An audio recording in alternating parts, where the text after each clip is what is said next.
이 시간 서로 옆 사람들과 함께 인사 나누면서 시작하겠습니다. 멋있는 성도, 행복한 사역자가 됩시다.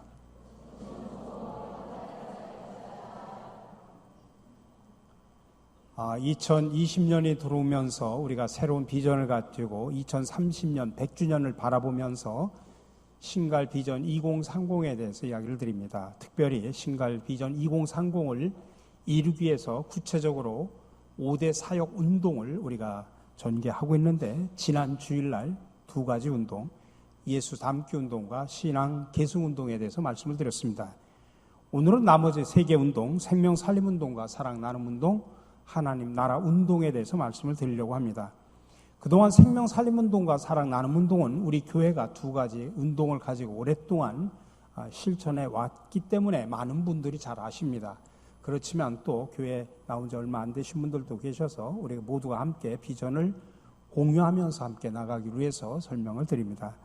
생명 살림 운동은 3가지 차원의 운동입니다. 첫 번째로는 영혼을 구원하자는 운동입니다. 정말 한 영혼을 천하보다도 귀하게 여기셨던 그 예수님의 뜨거운 심장을 우리의 가슴에 담고, 우리도 세상에 흩어져 내 주변에 있는 많은 영혼들을, 많은 생명들을 구원하자고 하는 그런 운동입니다. 예수님은 이 땅에 오신 목적을 성경 여러 군데서 몇 가지로 이야기를 했는데, 그 중에 하나가 누가복음 19장 10절에 인자가 온 것은 잃어버린 자를 찾아 구원하려 함이라 라고 말하고 있습니다. 그렇기 때문에 복음 전도는 그리스도인들이 해도 되고 안 해도 되는 것이 아니라 당연히 해야 되는 사명입니다. 그럼에도 불구하고 복음을 전하지 못하는 이유가 뭘까요? 그것은 전도의 장애물 때문에 그렇습니다. 사탄이 제일 싫어하는 게 바로 복음 전도입니다. 그렇기 때문에 어떻게 해서든지 전도 운동을 막아보려고 온갖 장애물을 만들어서 우리로 하여금 전도하지 못하도록 막습니다. 그 이유는 2가지입니다. 하나는 교회가 아무리 크고 훌륭한 사업을 많이 한다고 할지라도 복음을 전하지 않는 교회는 결국 말라서 병들고 죽게 되기 때문입니다. 전도하지 않는 개인, 전도하지 않는 교회는 생명력이 없습니다. 힘이 없습니다. 아니, 무능하고 무기력합니다. 그리고 점점 쇠퇴해져서 결국 죽어버리고 맙니다. 또 하나는 사탄의 나라가 파괴되기 때문입니다. 여러분, 기도가 이 사탄의 공격을 방어하는 것이라고 하면 전도는 사탄의 나라를 공격하는 최고의 무기입니다. 그러니 사탄이 결코 가만히 놔둘 수가 없죠. 온갖 수단과 방법을 동원해서 복음을 전하지 못하도록, 또 뛰어넘기 어려운 장애물로 우리를 전도하지 못하도록 방해를 합니다. 그 사탄의 장애물들이 여러 가지가 있습니다. 그 중에 하나가 바빠서 전도하지 못한다. 많은 사람들이 그런 이야기합니다. 난 너무 바빠, 분주해, 그래서 전도할 수가 없어. 그런 마음을 갖게 합니다. 그게 사탄의 장애물이라는 이야기입니다. 2번째, 나는 게을러서 전도를 못해. 3번째, 나는 교회를 오랫동안 다녔기 때문에 내 주변에는 불신자가 없어. 여러분, 어떤 일이 있어도 반드시 전도해야 되겠다고 하는 결심을 하고 나면, 그러고 나서 주위를 살펴보면 얼마든지 불신 이웃들을 발견할 수가 있습니다. 또 하나는 나는 무식해서 전도를 못해. 교회에 대해서, 교리에 대해서 아는 게 하나도 없어. 여러분, 전도는 지식으로 하는 게 아니라는 사실을 기억하시기 바랍니다. 마지막으로, 나는 자신이 없어서 전도를 못해. 그래서 사탄이 우리 마음속에 어떤 마음을 주냐면, 야, 네 같은 게 뭔데 네 같은 게 감히 전도를 해. 그런 패배의식을, 그래가지고 나 자신을 정말 의욕을 잃어버리도록 만듭니다. 근데 여러분 기억하십시오. 전도는 내 힘으로, 내 지혜로, 내 능력으로 하는 게 아닙니다. 어떤 일이 있든지 반드시 전도해야 되겠다고 결심하면 성령께서 내 마음을 붙들어 주시고 성령께서 상대방의 마음을 열어주십니다. 그러니 여러분, 때를 얻든지 못 얻든지 복음의 씨를 뿌리시기 바랍니다. 열매는 하나님께서 맺게 하십니다. 그러니 올 한 해 동안도 최소한 여러분 1명 이상씩 전도해서 생명을 살리는 일꾼들이 되시기를 간절히 축원합니다. 2번째로 생명 살림 운동에는 죽음의 문화를 생명의 문화로 바꾸는 운동입니다. 오늘 읽은 요한복음 10장 10절에 보면 도둑이 온 것은 도둑질하고 죽이고 멸망시키려는 것뿐이요, 내가 온 것은 양으로 생명을 얻게 하고 더 풍성히 얻게 하려 하는 것이다. 오늘 본문 말씀은 두 가지 문화를 우리에게 보여줍니다. 하나는 죽음의 문화고 하나는 생명의 문화입니다. 죽음의 문화는 뺏고 파괴하고 죽입니다. 그러나 생명의 문화는 격려하고 웃어주고 평화롭게 하고 살려줍니다. 지금 이 두 생명의 문화, 죽음의 문화가 이 세계를 지배하고 있고 대결을 하고 있습니다. 예를 들어 정치, 경제, 사회 문화를 다 봅시다. 죽음의 문화는 정치 속에서는 권모술수의 정치를 합니다. 생명의 문화는 상생의 정치를 하게 합니다. 경제는 부익부 빈익빈의 그 경제 구조는 죽음의 문화입니다. 그러나 상생의 문화는 가난한 자들에게 혜택을 주는 복지 정책입니다. 교육적으로 보면 공부 잘하는 순서대로 사람을 평가하는 것은 죽음의 문화입니다. 각 사람의 개성을 살리는 교육이 바로 생명의 교육입니다. 문화도 타락과 퇴폐와 쾌락의 문화가 있죠. 생명 살리는 문화가 있습니다. 군사적으로도 무기를 통한 전쟁은 죽음의 문화입니다. 그러나 공존하는 평화 구도가 생명의 문화입니다. 그런데 오늘 예수님이 오신 목적을 뭐라고 이야기합니까? 내가 온 것은 양으로 생명을 얻게 하고 더 풍성히 얻게 하려는 것이다. 생명 문화를 이 땅에 창조하고자 예수님께서 오셨다고 말하고 있습니다. 그러므로 하나님의 백성인 저와 여러분은 주님이 주신 모든 자원을 동원해서 생명을 살리는 일, 생명을 풍요롭고 행복하고 평화롭게 만드는 일에 우리의 몸과 마음과 영혼을 다해 헌신해야 됩니다. 그렇기 때문에 우리가 입을 열 때마다, 내가 움직일 때마다, 내가 뭔가를 결정할 때마다 생명을 일으키는 생명 문화의 일꾼들이 되어야 합니다. 그렇다면 여러분들은 가정과 여러분의 직장과 세상의 삶 속에서 생명의 문화를 창조해가는 사람입니까? 아니면 죽음의 문화를 일으키는 사람입니까? 아니, 여러분의 태도와 말과 생각 때문에 여러분의 주위의 사람들이 살아납니까? 죽어가고 있습니까? 오늘 이 아침에 우리 모두는 하나님 앞에서 새로운 결단을 해야 됩니다. 생명의 문화는 주는 것입니다. 살리는 것입니다. 남을 세워주는 것입니다. 생명의 문화는 용서와 사랑과 화해입니다. 우리 속에 온유함과 인내, 포용력과 칭찬, 감사와 미소를 일으키게 합니다. 부디 바라기는 여러분들의 각자의 삶의 자리 속에서 생명의 문화를 만들어 가시기를 간절히 축원합니다. 마지막으로 이 생명살림 운동은 창조질서 보존 운동입니다. 특별히 하나님이 창조하신 창조세계 회복으로 해서 우리가 생태계 회복 운동, 그게 바로 창조질서 보존 운동입니다. 우리가 잘 알고 있고 우리가 지금 느끼지 않습니까? 세상이 갈수록 이상 기온 현상에 몸살을 앓고 있습니다. 이제 한국도 옛날에는 여러분 어떻습니까? 봄에만 조금 황사를 했는데 요즘은 봄, 여름, 가을, 겨울이 없습니다. 정말 미세먼지 때문에 얼마나 고생들 하고 있습니까? 그래서 오죽하면 종말은 인간이 파괴한 자연이 우리에게 공격을 하면서 우리 스스로 멸망할 것이다. 그렇게까지도 이야기하는 사람들이 많습니다. 인간의 죄악으로 황폐하게 된 자연을 원래 상태로 되돌릴 수 있는 유일한 해결책은 여러분 여러 가지 과학적인 방법, 여러 가지 다양한 방법들이 있지만 가장 근본적인 것은 인간이 자연의 주인이 아니라고 하는 것입니다. 자연의 주인은 하나님만이 오일하게 유일한 자연의 주인임을 피조물의 창조주라는 이 주인의식을 인정하고 하나님의 뜻대로 정원사처럼 자연을 가꾸고 돌보는 자세를 가져야 되는 것입니다. 그래서 자연이 살아나야 여러분 인간도 삽니다. 그러므로 우리는 하나님이 세상을 창조하시고 보기에 좋았더라라고 감탄했던 이 피조물 전체를 다시 회복하도록 노력을 해야 됩니다. 그래서 일반 사람들은 환경을 보호하자는 운동을 하지만 우리는 그런 차원이 아니라 신앙 고백적인 차원에서 하나님이 창조한 세계 보기에 너무 좋았다라고 감탄했던 그 세상, 그러나 인간의 탐욕과 이기심으로 다 망가진 이 세상을 회복하는 창조 질서 운동, 이거는 신앙의 운동이라는 것입니다. 이렇게 생명 살림 운동 속에는 영혼 구원과 생명 문화를 만들어가는 것, 창조 질서를 보존하는 세 가지 운동을 담고 있습니다. 두 번째로 5대 사역 운동 가운데 하나는 사랑 나눔 운동입니다. 마가복음 10장 45절에서도 말합니다. 인자가 온 것은 섬김을 받으려 함이 아니라 도리어 섬기려 하고 자기 목숨을 많은 사람의 대속물로 주려 함이라. 영국의 존 스토트라고 하는 유명한 신학자가 이런 말을 했습니다. 예수님의 삶과 사역을 가장 잘 묘사한 말씀이 오늘 이 말씀이다 라고 이야기합니다.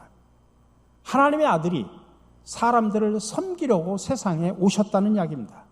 그리고 십자가는 예수님의 섬김의 클라이막스입니다. 그렇기 때문에 우리도 주님의 섬김에 당연히 동참해야 됩니다. 그게 바로 믿음하고 별개가 아닙니다. 믿음 생활이라는 것입니다. 사랑 나눔 운동에 적극적으로 참여하는 것이 우리의 믿음과 우리의 사역이 되어야 한다고 하는 것입니다. 이런 사역을 천주교에서는 카리타스 운동이라고 표현하고 우리 개신교에서는 디아코니아 운동이라고 말합니다. 디아코니아라고 하는 것은 전통적으로 도움을 필요로 하는 이들에게 대한 봉사입니다. 19세기 중반 이래 디아코니아는 이웃에 대한 봉사, 곤경에 처한 사람들에게 사랑으로 다가가는 것을 의미합니다. 여러분, 우리 교회 직책 가운데 집사라고 하는 것도 헬라어로는 디콘이라고 디아콘이라고 표현하는데 디아코니아라는 말과 어원이 같습니다. 그렇기 때문에 사랑 나눔 운동은 이 디아코니아는 선교와 더불어서 교회의 본질적인 사명입니다. 그런데 안타깝게도 한국교회는 지금까지 수직적으로 하나님을 사랑하고 하나님을 섬기는 일에는 집중하고 교회를 봉사하고 섬기는 일에는 집중했지만은 세상에 나가서 수평적으로 이웃을 사랑하고 섬기는 디아코니아 사명에 대해서는 상대적으로 소홀하게 생각을 해왔습니다. 그래서 우리 교회는 한 10여 년 전에 이미 이 디아코니아 운동에 적극적으로 동참하기 위해서 2010년 4월 11일에 10년 전에 신갈종합복지센터를 앞에다 세운 겁니다. 그리고 작년 말에 이 복지센터의 1년 사업 보고를 여러분들에게 주부를 통해서 나눠드렸습니다. 여러분, 이 사역에 동참해 주신 여러분들에 대해서 먼저 감사를 드립니다. 그러나 우리가 늘 항상 기억해야 될 것은 사랑 나눔 운동은, 이 디아코니아 운동은 믿는 사람들이 해야 되는 당연한 사역입니다. 그렇기 때문에 이 사랑 나눔 운동은 우리가 교회 생색내기 운동, 교회 성장의 한 도구 이렇게 생각하면 안 됩니다. 이미 우리는 사랑의 빚진 자입니다. 예수님이 우리를 사랑하셔서 내 생명을 구원해 주신 이미 사랑의 빚진 자입니다. 그렇기 때문에 우리는 빚진 자로서 당연히 우리는 이웃에게 사랑을 전해야 되는 선교적인 사명을 가지고 있습니다. 그렇기 때문에 정말 순수하게 그리고 뜨거운 열정으로 이 사명을 동참하는 저와 여러분들이 되시기를 간절히 축원합니다. 5대 사역 운동의 마지막 운동은 하나님 나라 운동입니다. 여러분, 성경을 보면 예수님의 설교의 가르침의 가장 중심 주제가 하나님 나라입니다. 예수님이 전한 복음 메시지는 언제나 하나님 나라에 초점이 맞춰 있고 예수님의 사역은 하나님의 나라였습니다. 그리고 예수님 말씀하신 모든 비유는 하나님 나라에 대한 비유입니다.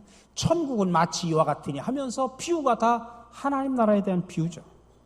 그리고 예수님께서 공적인 생애를 시작하면서 처음으로 선포한 예수님의 설교의 내용이 뭔지 아십니까? 때가 찼고 하나님의 나라가 가까이 왔으니 회개하고 복음을 믿으라는 것입니다. 자, 그렇다면 하나님 나라라고 하는 것이 뭘까요? 우리 많은 신앙인들 가운데도 이 하나님의 나라에 대한 혼선과 착각이 있습니다. 하나님의 나라는 두 가지 의미를 동시에 담고 있다는 것을 아셔야 됩니다. 하나는 종말론적인 하나님의 나라가 있습니다. 우리가 흔히 말하면 예수 믿다가 죽으면 천국 간다라고 할 때 그 천국이 바로 종말론적인 하나님의 나라입니다. 나그네 인생을 살다가 궁극적으로 돌아가야 될 본향, 그게 바로 천국 하나님의 나라입니다. 그것은 다시는 사망이 없고 애통한 것이나 곡하는 것이나 아픈 것이 없는 곳입니다. 그러나 성경은 그것만 이야기하지 않습니다. 또 예수님은 그 부분보다 더 강조하는 게 뭐냐면 현세에 이루어지는 하나님의 나라가 두 번째 하나님 나라의 모습입니다. 예수님께서 오셔서 이루어 놓으신 이 현세적인 하나님의 나라, 그것은 하나님이 다스리고 하나님이 통치하시는 나라, 하나님의 완전한 권위가 지배하는 곳을 말합니다. 우리가 주기도문에서 그렇게 고백을 하죠. 나라의 임하옵시며. 그거를 세번역 주기도문에서 그렇게 표현합니다. 아버지의 나라가 오게 하시며. 이 기도는 하나님의 주권이 이 땅을 지배하게 해달라는 그런 기도입니다. 그렇기 때문에 이 현세적인 하나님의 나라는 여러 가지 모양으로 나타납니다. 첫 번째로 하나님을 왕으로 모신 곳이 바로 현세적인 하나님의 나라입니다. 세상 사람들은 자기 자신이 내 인생의 주인이라고 생각하면서 내가 인생 주인 노릇, 나를 인생의 주인 노릇하면서 살아갑니다. 그래서 매사를 자기 하고 싶은 대로 합니다. 때로는 교회 다니 예수 믿는 사람들조차도 예수님이 내 인생의 주인이 아니라 내가 내 인생의 주인이라고 생각하고 내 마음, 내 뜻대로 처리하면서 살아가는 사람들이 얼마나 많습니까? 그러나 하나님을 왕으로 모시고 사는 삶은 전혀 다릅니다. 언제 어디서나 하나님이 나와 함께 계시다는 사실을 의식하면서 두렵고 떨리는 마음으로 항상 깨어 근신합니다. 이것이 바로 하나님을 경외하는 삶이고 또한 하나님의 명령대로 하나님의 지배를 받으며 살아가는 것입니다. 이렇게 믿는 사람 한 사람 한 사람 저와 여러분들이 하나님을 왕으로 모시는 삶을 살 수만 있다고 하면 아마 세상은 확 바뀌었을 겁니다. 근데 한국의 25%가 기독교인이라고 이야기하면서도 한국 사회가 전혀 달라지지 않는 이유는 뭡니까? 하나님을 왕으로 모시고 살아가는 교인들이 없기 때문입니다. 하나님을 왕으로 모시는 사람의 마음속에 현세적인 하나님의 나라가 이루어지고 그런 사람이 속한 가정이나 공동체나 사회가 점차 하나님의 나라로 변화되는 것입니다. 또한 현세적인 하나님의 나라는 두 번째로는 하나님의 뜻이 이루어지는 곳입니다. 우리는 주기도문을 드릴 때마다 그렇게 고백합니다. 뜻이 하늘에서 이루어진 것 같이 땅에서도 이루어지이다. 이 땅에 하나님의 뜻이 이루어질 때 하나님의 나라가 이루어진다 이 말씀입니다. 그럼 어떻게 하나님의 뜻이 이루어집니까? 한마디로 말하면 하나님의 뜻인 정의와 평화가 이 땅에 실현되어야 한다는 것입니다. 그러니 하나님의 나라는 정의와 공의의 나라입니다. 아모스 5장 21절에서 24절 말씀 제가 세 번역으로 읽어드립니다. 나는 너희가 벌이는 절기 행사들이 싫다, 역겹다. 너희가 성회로 모여도 도무지 기쁘지 않다.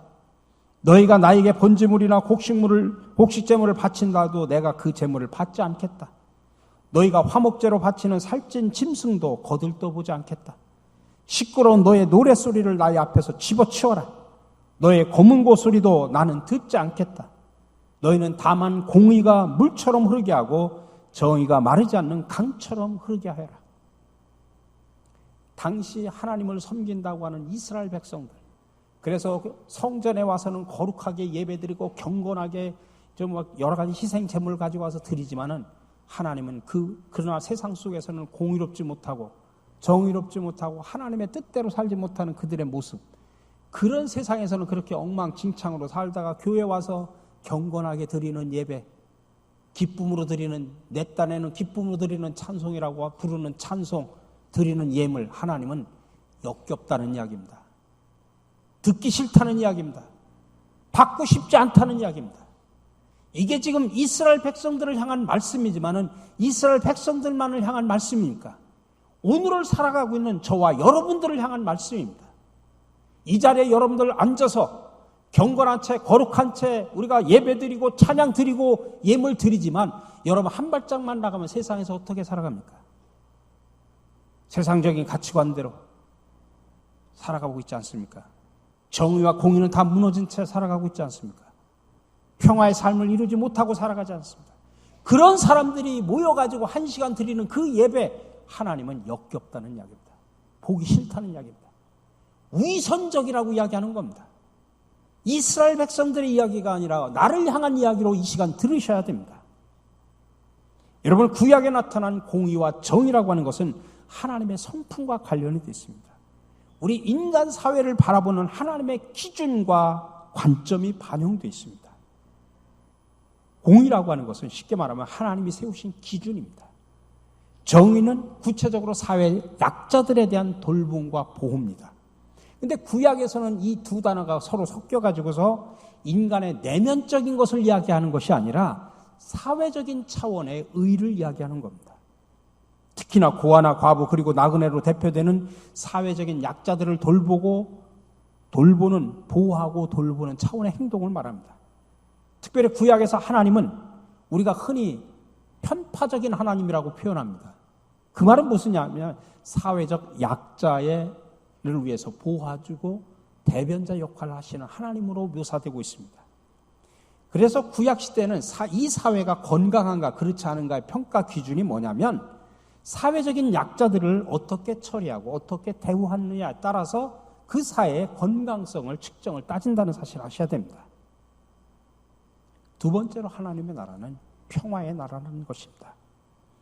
평화라고 하는 것은 단순히 전쟁이 없는 것을 말하는 것이 아니라 본질적으로 공동체가 서로 아름답게 더불어 잘 살아가는 것을 말합니다. 오늘 우리가 두 번째 읽은 이사야 본문이 바로 그 이야기입니다. 상징적으로 보여주는 겁니다. 거기에 보니까 여러분 한번 머릿속에 상상하면서 그 말씀을 보십시오. 이리와 어린 양, 표범과 염소 새끼 어울립니까? 송아지와 새끼 사자, 암소와 곰, 어린아기와 독사, 서로 어울릴 수 없는 관계들입니다. 아니 서로 더불어 살아갈 수 없는 관계입니다. 근데 때가 이르면 메시아 왕국이 오면 하나님의 나라가 이루어지면 더불어 서로 그런 도저히 함께할 수 없는 관계가 더불어 아름답게 살아가는 관계로 변화된다고 하는 것입니다. 그것이 바로 평화로운 삶의 구체적인 모습을 이렇게 상징으로 보여주는 겁니다. 아니 강자와 약자가 서로 더불어 잘 살아가는 공동체, 그게 바로 하나님 나라의 모습이라고 하는 것입니다. 이것을 이루기 위해서 구체적으로 내가 가정과 교회와 우리 직장과 내가 속한 공동체에서 우리는 실천을 해야 됩니다. 그래서 서로 강한 자나 약한 자나 힘 있는 자나 없는 자나 서로 더불어 살아가는 공동체, 이게 평화 공동체라는 것입니다. 저는 이것을 그냥 구호로만 외치지 않고 우리 교회가 이 일을 구체적으로 실천해 가기 위해서 첫걸음으로 선교 네트워크를 만들려고 합니다. 물론 지난 연말에 우리 섬김이 리더들 교육을 할 때 제가 그 말씀을 드렸습니다만 앞으로 이것을 구체화시킬 겁니다. 특별히 우리 주변에 보면 농촌교회도 있고 복지시설도 있고 다양한 선교기관들이 있습니다. 그런 교회와 우리가 선교적인 네트워크를 만들어서 우리 가정교회를 중심으로 해서 또 지구회를 중심으로 해서 앞으로 나가려고 합니다. 우리 교회가 크니까 우리가 힘이 있으니까 그들을 시혜적으로 도움다, 그게 아닙니다. 동등한 입장에서 동등한 선교 공동체를 통해서 함께 더불어 살아가는 평화 공동체를 만들어 가려고 합니다. 그냥 첫 발을 내딛는 겁니다. 그 다음에 앞으로 계속 더 많이 확대가 되겠죠. 여러분 모두가 다 하나님 나라를 실현시켜 간다고 하는 차원에서 적극적으로 동참해 주시기 바랍니다. 신학적으로는 하나님 나라를 말할 때 명쾌하게 이렇게 설명합니다. 이미, 그러나 아직. 이게 신학적인 하나님 나라에 대한 표현입니다. 이미, 그러나 아직. 이 말이 무슨 말이냐면 하나님이 통치하는 나라, 하나님이 다스리는 나라는 이미 왔다는 이야기입니다. 이미 이루어졌다는 이야기입니다. 그러나 동시에 아직 완전한 나라는 오지 않았다는 것입니다. 이 세상 안에 이미 하나님의 나라가 존재합니다. 예수 그리스도의 오심과 성령의 강림은 이 땅에 하나님의 나라가 이루어지는 일대 사건입니다. 그래서 우리는 그 하나님, 예수님께서 오셔서 이미 이루신 그 하나님 나라의 계승자로서 그 일을 감당해야 되는 겁니다. 그러나 그럼에도 불구하고 우리가 아무리 노력해도 여전히 이 세상은 완전한 하나님의 통치가 이루어질 수 없는 타락한 본성을 가진 인간들이 거하는 곳입니다. 그래서 아직 완전한 하나님의 나라는 오지 않았다. 이게 바로 신학적으로 하나님 나라에 대한 정의입니다. 자, 그렇다면 정의와 평화의 모습을 갖고 있는 하나님의 나라를 우리가 어떻게 구체적으로 이루어갈까요? 아니, 우리가 어떻게 5대 사회 운동 속에서 하나님 나라 운동으로 승화시켜 갈까요? 첫 번째로는 여러분, 회개 운동부터 하셔야 됩니다. 회개 운동. 어떤 사람이 하나님의 허락을 받아가지고 천국과 지옥을 견학할 기회가 주어졌습니다. 그래서 천국과 지옥을 다 방문하고 나자마자 하나님이 물었습니다. 야, 천국과 지옥을 본 소감이 뭐냐? 그래서 이 사람이 의아한 표정으로 말합니다. 하나님 정말 이상합니다. 제가 천국에 가보니까 거기는 세상에 제일 나쁜 사람들만 거기 있고 지옥에 가보니까 거기 거꾸로 정말 착한 사람들만 거기 있던데요. 옛기 사람아, 그럴 리가 있겠냐. 내가 기껏 견학하라고 했더니 헛것만 보고 왔구나. 그러자 그 사람이 이렇게 대답했습니다. 아닙니다. 정말 그랬습니다. 제가 천국에 가보니까 거기 있는 사람들은 모두가 다 내가 잘못했어, 내가 죄인입니다, 다 그렇게 이야기를 하더라고요. 근데 지옥에 가보니까 모든 사람들이 전부 나는 잘못이 하나도 없습니다, 나처럼 눈처럼 희고 깨끗한 사람이 어디 있습니까? 그렇게 이야기를 하던데요. 여러분, 마가복음 1장 15절에서 예수님께서 첫성으로 하신 말씀입니다. 때가 찼고 하나님의 나라가 가까이 왔으니 회개하고 복음을 믿으라. 하나님의 나라를 선포하시는 주님은 우리에게 먼저 요구하는 것이 뭐냐면 회개하라는 이야기입니다. 그리고 구체적으로 뭘 회개해야 됩니까? 지금까지 세상적인 가치관을 가지고 살아왔던 우리의 모습을 회개하셔야 됩니다. 생명을 살리는 일보다는 죽음의 문화에 젖어왔던 우리의 모습을 통회하고 자복하면서 회개하셔야 됩니다. 평화를 만들기보다는 분쟁과 불화를 일으켰던 우리의 모습을 구체적으로 회개하셔야 됩니다.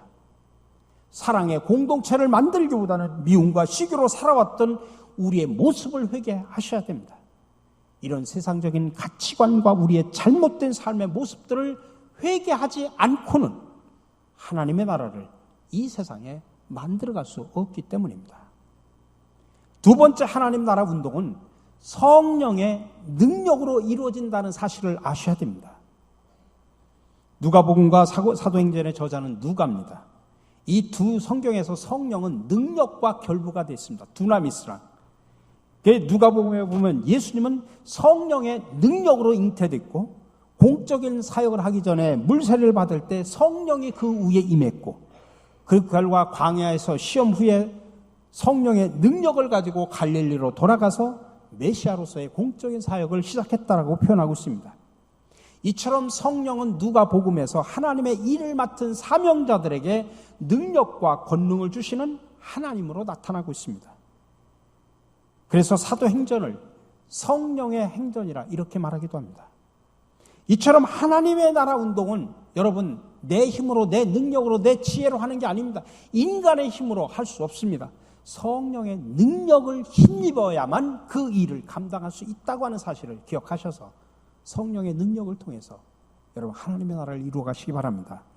마지막으로 하나님의 나라 운동은 우리의 증인된 삶을 통해서 이루어져 갑니다. 여러분 성경에 우리 66권을 정경이라고 표현을 합니다. 그런데 66권 정경 외에 외경이라는 게 또 있습니다. 그 외경 가운데 도마복음서라는 것이 있습니다. 그 도마복음서에 보면 예수님의 제자인 도마의 일생이 거기에 나와 있는데 이런 일화가 적혀 있습니다. 도마는 그 노예 신분으로 옥수가 되어서 인도로 건너갔다고 합니다. 근데 당시에는 정상적인 방법으로 인도를 가는 것이 불가능했기 때문에 노예가 되어서 팔려가는 길 외에는 방법이 없었답니다. 그래서 도마는 복음을 전하기 위해서 자기가 자원해서 노예가 됐고 또 그 전에 목수 기술을 배워서 인도로 건너갔습니다. 근데 그의 기술이 뛰어난 것을 보고 인도 왕은 그에게 거액의 돈을 주면서 내 왕궁을 줘달라고 명령을 내렸습니다. 그래서 이제 도마가 왕궁을 지으려고 하는데 마침 그때 당시 인도에 참혹한 흉년이 들어서 많은 사람들이 굶어 죽어가고 있었습니다. 그 모습을 본 도마는 도저히 이 많은 돈을 가지고서 사치스럽게 왕궁에 집을 지을 수가 없어서 그 돈을 가지고 양식을 구해가지고 굶어 죽어가는 많은 사람들을 구제를 해줬습니다. 이제 약속한 길이 되어서 왕이 와서 살펴보니까 아니 세상에 왕궁이 지어져 있지 않는 겁니다. 자세히 알아보니까 또 도마가 또 그 돈을 다 허비를 해버린 겁니다. 왕은 노발대발하면서 도마에게 사형 언도를 내리고 죽을 날까지 결정을 했습니다. 근데 도마가 사형 집행 전날에 왕의 사촌 가운데 사촌 동생이 죽었습니다. 죽어서 하나님 나라에 가게 됐는데 거기서 묘한 환상을 보고 깨어나 돌아왔습니다. 그가 하나님 나라에 가보니까 거기에 막 굉장히 화려하고 큰 궁정이 하나 있는 겁니다. 너무 멋있고 좋아서 요즘 말로 사진 찍으려고 가보니까 자기 형인 인도의 왕의 궁전이라고 그렇게 쓰여 있는 겁니다. 그래서 천사에게 물었습니다. 아니 언제 이 궁전을 우리 형이 지었나라고 물었더니 그게 아니라 사도 도마가 왕을 위해서 지은 궁전이라고 이야기를 했습니다. 그러다가 깨어나가지고 돌아와서 그 사실을 왕인 형에게 알려줬습니다. 그때 왕은 깜짝 놀랐습니다. 도마를 사형 집행하려던 참인데 그가 자기를 위해서 하나님 나라의 큰 궁전을 세웠다는 것입니다. 그래서 왕은 도마를 석방시켜주고 오히려 도마의 말을 따라서 개종해서 예수를 믿게 되고 도마를 도와서 힘써 복음 전도를 했다는 이야기입니다.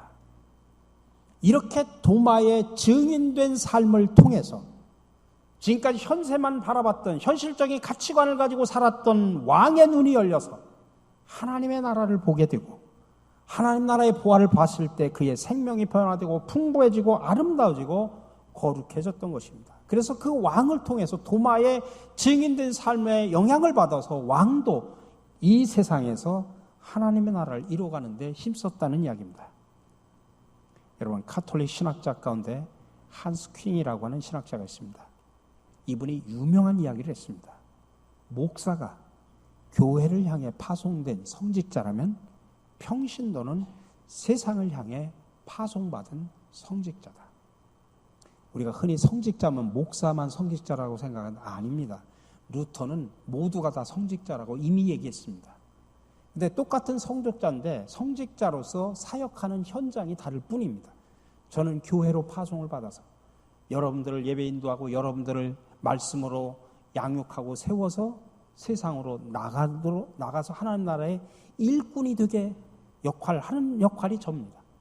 여러분들은 세상으로 파송받은 목사고 선교사입니다. 그러니까 저만 목사가 아닙니다. 여러분들도 목사고 선교사입니다. 어디를? 세상을 향해서. 가정으로 파송받아서, 사회로 파송받아서, 이 세상으로 파송받아서 하나님께서 하나님의 나라를 이루라고 맡겨진 사명을 감당하는 그런 선교사입니다. 우리는 세상에 파송받은 성직자, 하나님 나라의 소문을 전파하고 하나님 나라의 모습을 만들어가야 되는 성직자임을 믿으시기 바랍니다. 우리 사랑하는 성도 여러분, 지금까지 신갈 비전 2030을 이루기 위한 5대 사역 운동을 말씀을 드렸습니다. 예수 닮기 운동, 신앙 계승 운동, 생명 살림 운동, 사랑 나눔 운동, 하나님 나라 운동. 이것을 위해서 함께 먼저 뜨겁게 기도해 주십시오. 그리고 함께 열정적으로 참여를 해 주시기 바랍니다. 여러분, 본인의 은사에 따라 이 5대 사역 운동 가운데 한 운동에 앞으로 저희가 진행을 하겠습니다만 1인 1사역 운동에 적극적으로 참여하셔서 기도해 주시고 역할도 해 주시고 감당해 주시기 바랍니다. 그래서 여러분과 우리 교회가 세상을 품고 살리는 교회가 되어서 하나님께는 영광을 돌리고 세상에는 희망을 주는 건강한 교회, 멋있는 성도, 행복한 사역자들이 되시길 주님의 이름으로 간절히 축원합니다.